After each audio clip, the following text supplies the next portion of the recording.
Assalamualaikum warahmatullahi wabarakatuh. Perkenalkan, nama saya Nisa Dwi Listianti. Di sini saya akan mempresentasikan tentang perubahan organisasi.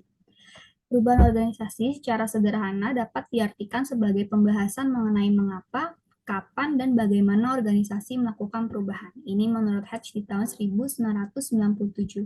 Lalu ada beberapa ahli yang menyimpulkan. Yang pertama itu dari Sobirin di tahun 2005, beliau menyatakan ada dua faktor yang mendorong terjadinya perubahan, yaitu faktor internal dan faktor eksternal. Yang kedua ada dari Winardi di tahun 2005. Beliau menyimpulkan bahwa perubahan organisasi adalah tindak beralihnya sesuatu organisasi dari kondisi yang berlaku kini menuju ke kondisi masa yang akan datang. Yang ketiga ada Kurt Lewin dalam Quorum and Bernard di tahun 2001. Menurut beliau, perubahan organisasi merupakan suatu proses yang sistematis, yakni perubahan dari sebuah topik yang hanya menarik untuk beberapa akademisi dan praktisi menjadi sesuatu topik yang menarik untuk para eksekutif perusahaan. Lalu yang terakhir dari Robbins di tahun 2003, menurut beliau, teknik untuk membangkitkan perubahan yang dapat dipertimbangkan oleh agen perubahan untuk digunakan antara lain pelatihan kepekaan, umpan balik survei, konsultasi proses, pembinaan tim, dan pengembangan antar kelompok. Lalu ada jenis-jenis perubahan. Yang pertama ada perubahan terencana, yakni upaya-upaya perubahan yang bersifat proaktif secara sengaja dilakukan organisasi. Mengapa dikatakan proaktif? Biasanya pengelola organisasi melakukan suatu perubahan terencana dalam rangka mengantisipasi tantangan yang bakal dihadapi di masa akan datang. Yang kedua ada perubahan tidak terencana, yaitu jenis-jenis perubahan yang tidak dapat diantisipasi oleh organisasi. Contohnya, perubahan cara pandang pada pekerjaan. Lalu ada kekuatan penyebab perubahan. Yang pertama adalah kekuatan faktor eksternal.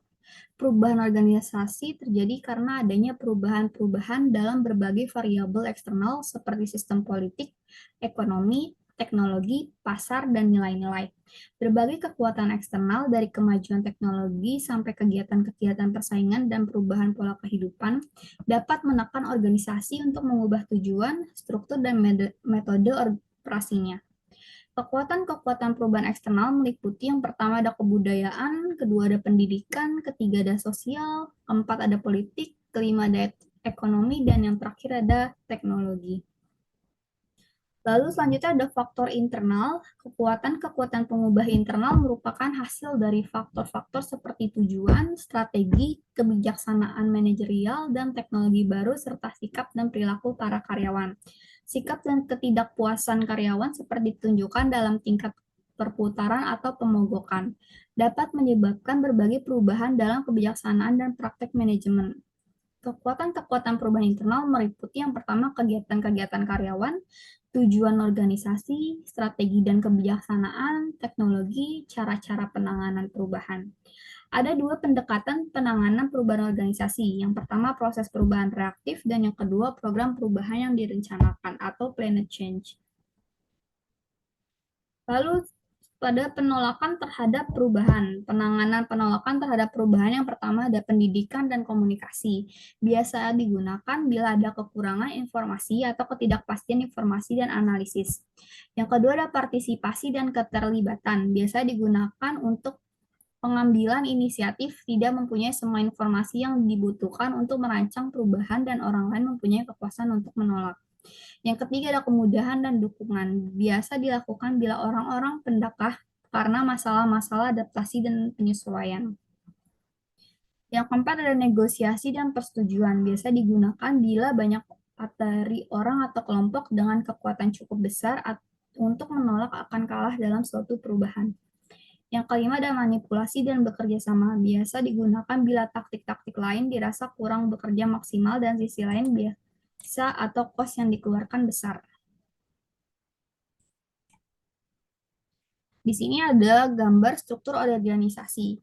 Tanda panah dalam skema di atas jelas menunjukkan bahwa perubahan organisasi dapat membawa pengaruh pada aktivitas struktur teknologi maupun anggota atau faktor dalam organisasi. Namun dalam skema di atas juga nampak bahwa ada pengaruh timbal balik di antara aktivitas, struktur teknologi maupun anggota atau aktor dalam organisasi. Jadi perubahan organisasi tidak hanya untuk membawa pengaruh pada suatu bagian dari organisasi saja, tetapi pengaruh itu akan menjadi sumber perubahan bagi bagian lain dalam organisasi, secara interaktif dan dinamis. Lalu ada faktor-faktor penyebab perubahan organisasi. Yang pertama ada persaingan. Dalam hal ini, pesaing-pesaing organisasi dapat datang dari arah mana saja dan dalam bentuk apapun. Tingkat persaingan yang tinggi memaksa suatu organisasi harus bisa bertahan. Adapun organisasi yang dapat bertahan dalam persaingan ini adalah organisasi yang dapat berubah dan menanggapi tantangan-tantangan yang dihadapinya. Organisasi dapat dengan tangkas melakukan inovasi secara kreatif, fleksibel, adaptif, dan sensitif terhadap lingkungannya.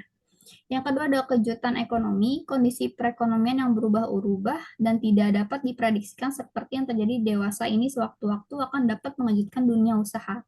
Kejutan ekonomi ini wujudnya seperti anjloknya harga minyak dunia, kenaikan BBM, kelangkaan bahan pokok, dan jatuhnya nilai mata uang.